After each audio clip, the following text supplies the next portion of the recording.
Worldwide What It Takes Radio Company presents another one of our premier programs, the Stanley Jones Radio School for Fully Alive Living right now. And today, going forward, we are going to need more Jones boys in the world. That's right, more Jones boys. Let me tell you the story.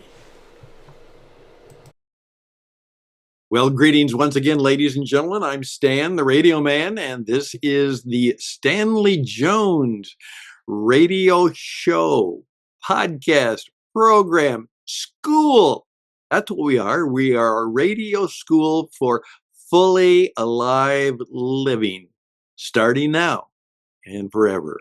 And we are trying to put this together once a week. We will have other special programs as we can, but we would be grateful for your support, your encouragement, and anything else you can do to help make this bold venture successful and fruitful and profitable for the kingdom of God.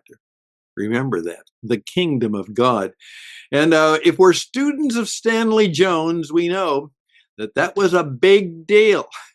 And the kingdom of God is here for us to experience and join and be a part of right now. It's not just some heavenly after place. It's a space and time and challenge for all of us right now. And I know as he would hear me say this in heaven, he's smiling and saying, "That's right, Mr. Stan. That's right." Now, what I would like to do today is, again, continue some of the encouragement that we've had in making sure that you are able to find some resources to better understand just how important it is that we preserve the lore, the legend, and the legacy of Stanley Jones and his contribution. As it was pointed out, in effect, before there was Billy Graham, Time magazine said that Stanley Jones was the world-class famous missionary in the world. And if we have explored him in any way, we find out, as I continue to find out, 50 years after his passing, that as I read through his books, I shake my head and say, "Oh my goodness, that's good. That's really current. That's right now. That's for tomorrow." And we're going to encourage you perhaps to find a way to be involved in that adventure too. I suggested that, and we talked about the book that from the E. Stanley Jones Foundation with Ann Matthews Eunice. Wonderful book, The Life and Ministry of Mary Webster. And Ann has promised me that she's going to come back and help tell the rest of the story about that book. And so we would encourage you, as you're looking for your vacation, retreat, or summer plans, maybe you want to pick this up. It is truly wonderful. Okay. Then my friend Ed Hurd. Some of you know of Ed Hurd. He's quite a character. I love talking to him. And he promised me that if I bought a copy, and he actually gave me a few bucks to do it. Isn't that nice of him? He's a nice coach. The Unshakable Kingdom and the Unchanging Person. And I said, what I'd like you to do, because this book was not written in the usual Stanley Jones style of like a daily devotional, I said, I would like you to give me a coaching session. No, I'm a business performance coach. I'm a radio coach, but I'm not much of a theological coach. And so I asked Ed if maybe he would give me a coaching session on the Unshakable Kingdom and probably point out some of the things that I should make sure that I look up and mention. That's what a good coach does. They help get you going in the right direction and helps you save time and be efficient and help you better understand where you're at.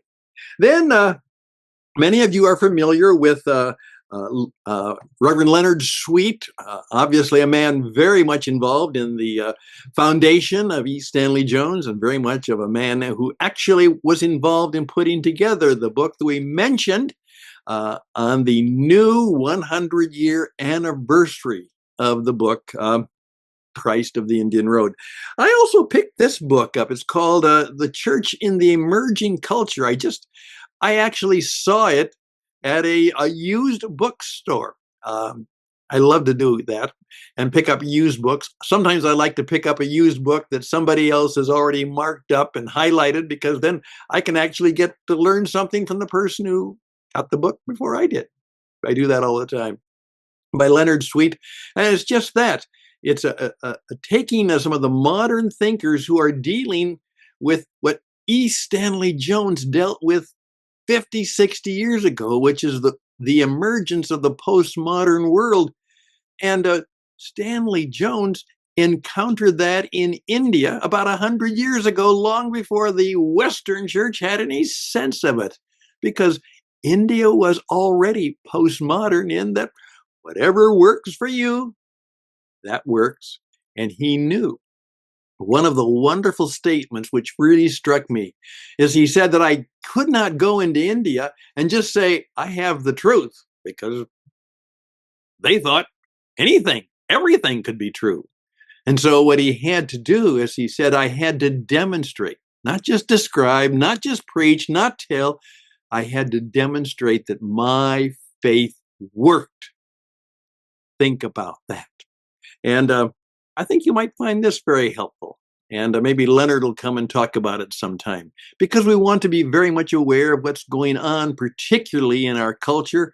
And we will have a way for us together at the school to understand the four elements of the modern world: the story of Jesus, the marketplace, the media, and the mess that is in culture. And that's what we today deal with, those four elements. Hey, okay, now, yeah, the title was kind of strange, The Jones Boys. Let me tell you a little bit of why I struck a chord there. For many, many years, I was a business performance coach. And at the same time before that, I was a radio missionary broadcaster. And that's where I'd heard about Stanley Jones, as I said that my father had written a dissertation about him. And that's probably about the same time I was born. And so I'd heard about it. But when I did missionary radio work, I found, where can I find good practical things to talk about? Because you got every day you got to be on the radio. Well, that's when I discovered some of the earliest works of Stanley Jones. I said, this was very helpful. Think about it. You're looking for a good program that has a little bit of an affirmation and a prayer and something that's unique and practical and useful. If you look at the titles of his books, they really don't have any theological titles to them. Abundant living, the way. It is practical ways to experience God's blessings, power, and transformation now. And so I found that very helpful.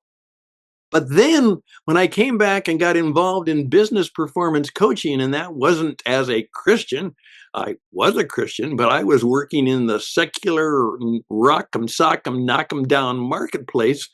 And a lot of younger men and women and not so young men and women were trusting me to help them with some advice about how they could live and do work in business.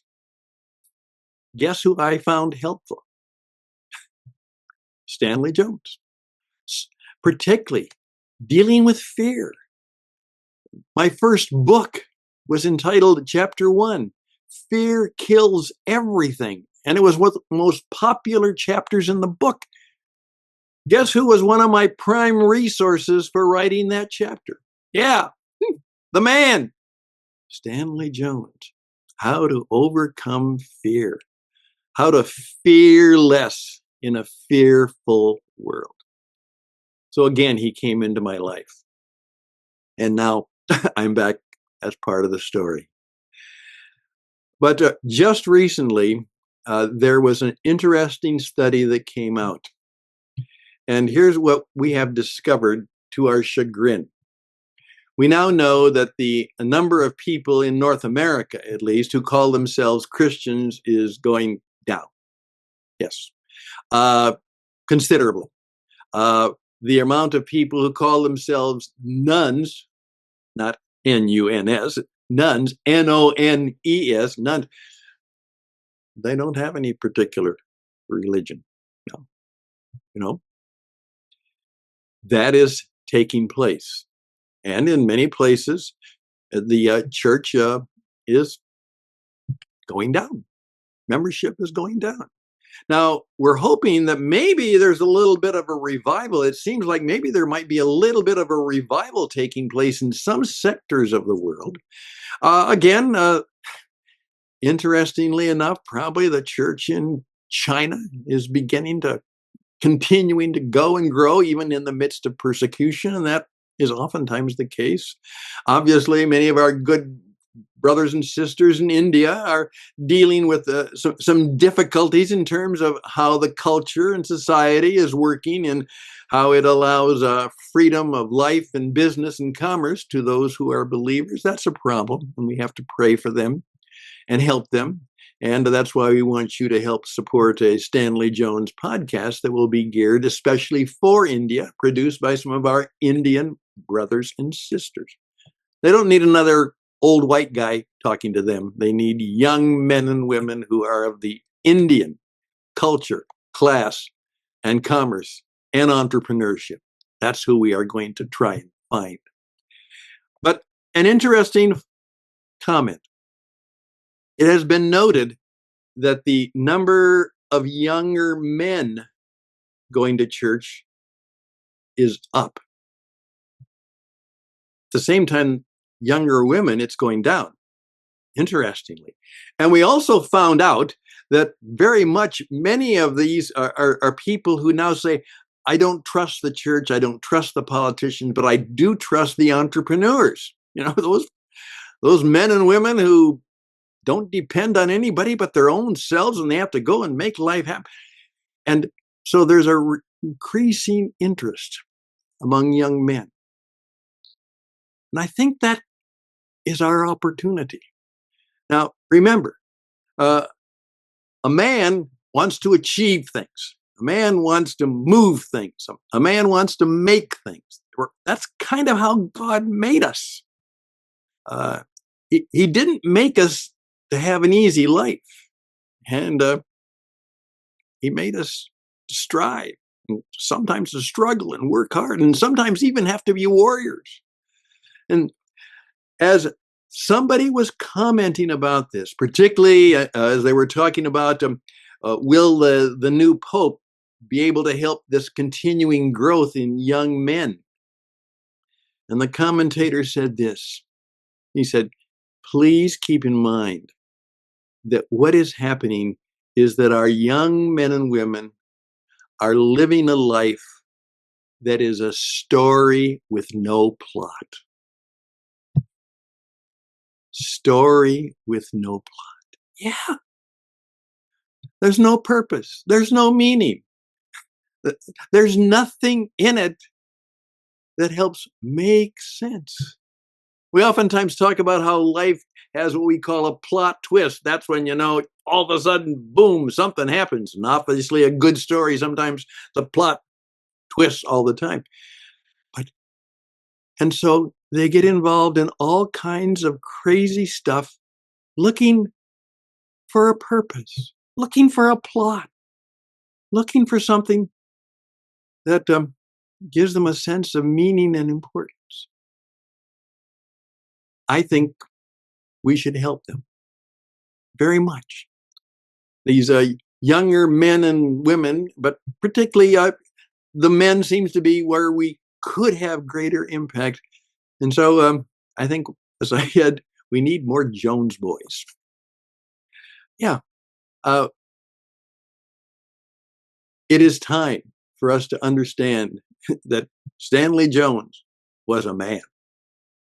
He was brave, he was bold, he was hard, he was tough. He was all of those things. He was entrepreneurial. He was certainly living and driven by the forces of the Spirit. When I look at his life, I say, man, how did he achieve all that? How did he do all that?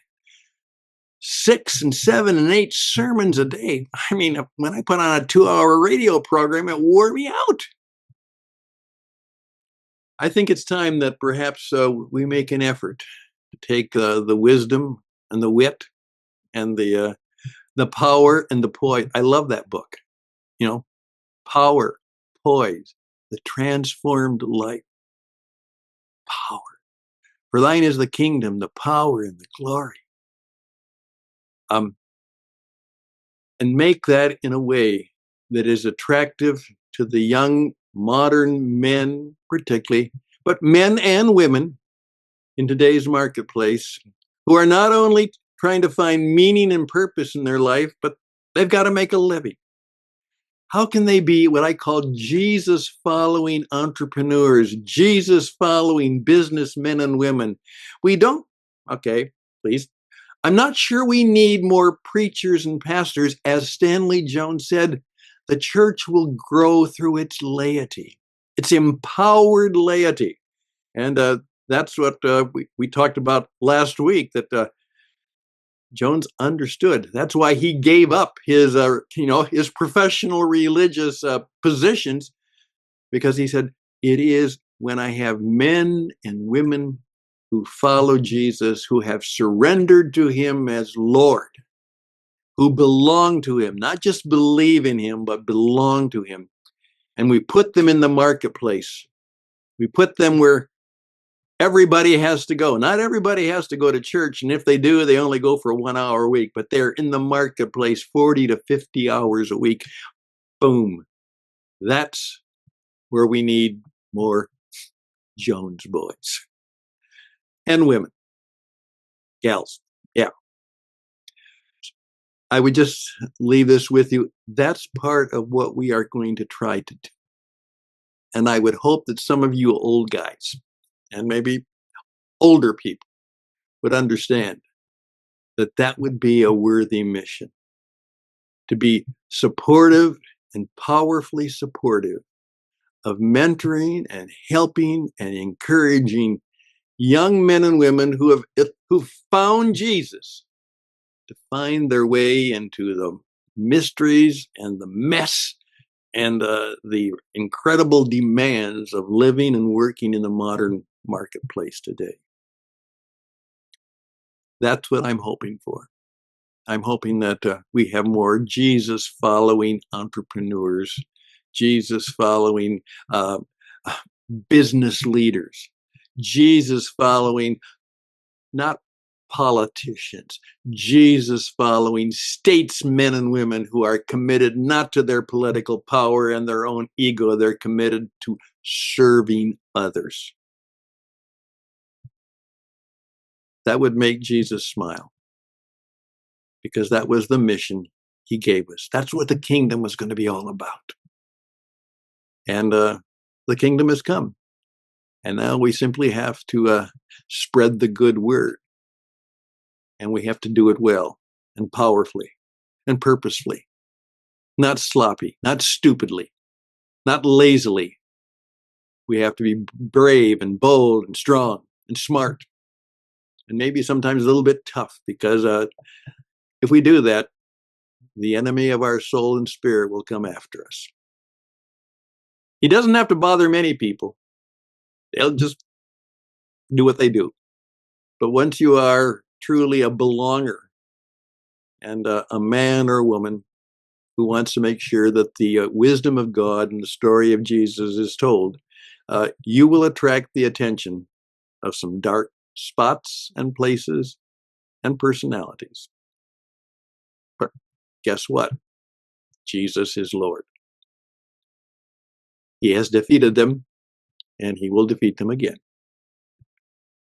I'm done. Please reach out to me. I would appreciate your help, your participation, your support, and your way of helping us understand that the man, Jesus, one of the persons who told his story best, was the man Jones. And we want to have an encore of men and women who continue to be living avatars and living teachers of Stanley Jones. I hope you'll help me. If you're younger, I hope you will join me and be one. Take care. Till next time on the Stanley Jones Radio Show, Radio School